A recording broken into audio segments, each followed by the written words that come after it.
எல்லா குழந்தைக்கும் எல்லா தெரப்பியும் தேவை கிடையாது.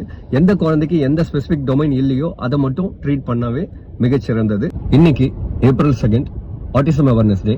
இந்த ஆட்டிசம் அவேர்னஸ் டேல உங்க குழந்தைக்கு ஆட்டிசம் இருந்தாலோ உங்க குழந்தைக்கு ஆட்டிசம் இருக்கும்னு நீங்க டவுட் பட்டாலோ இந்த சில பேசிக் அண்ட் இம்பார்ட்டன்ட் விஷயம் கட்டாயம் தெரிஞ்சிருக்கணும்.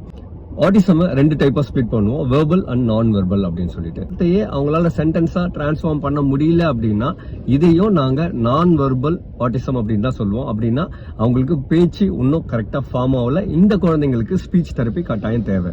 இதுவே குழந்தைங்க தனக்கு தேவையான விஷயங்களை உங்ககிட்ட கேட்டுக்கிறாங்க, லைக் எனக்கு சாப்பாடு வேணும், எனக்கு நான் இப்ப பாத்ரூம் போகணும் அப்படின்ட்டு குழந்தையால அதை உணர்த்த முடியுது அப்படின்னா அதை மட்டும்தான் நம்ம வெர்பல் ஆட்டிசம் அப்படின்னு சொல்லுவோம். மீதி எல்லாத்தையும் நான் வெர்பல் ஆட்டிசம்ல தான் கொண்டு போவோம்.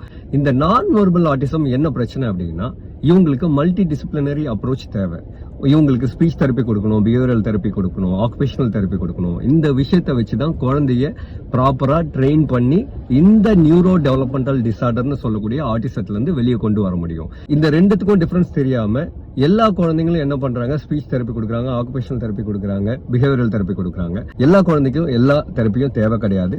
எந்த குழந்தைக்கு எந்த ஸ்பெசிபிக் டொமைன் இல்லையோ அதை மட்டும் ட்ரீட் பண்ணவே மிகச்சிறந்தது. ஸோ உங்க குழந்தைக்கு ஆட்டிசம் இருந்துச்சுனாவோ, ஆட்டிசம் ஸ்பெக்ட்ரம் டிசார்டர் இருந்துச்சுனாவோ, உங்க தெரிஞ்ச குழந்தைங்களுக்கு ஆட்டிசம் பத்தி எதனா ப்ராப்ளம் இருந்துச்சுனாவோ try to send this video. நான் doctor Surendran, consultant paediatrician. Take care.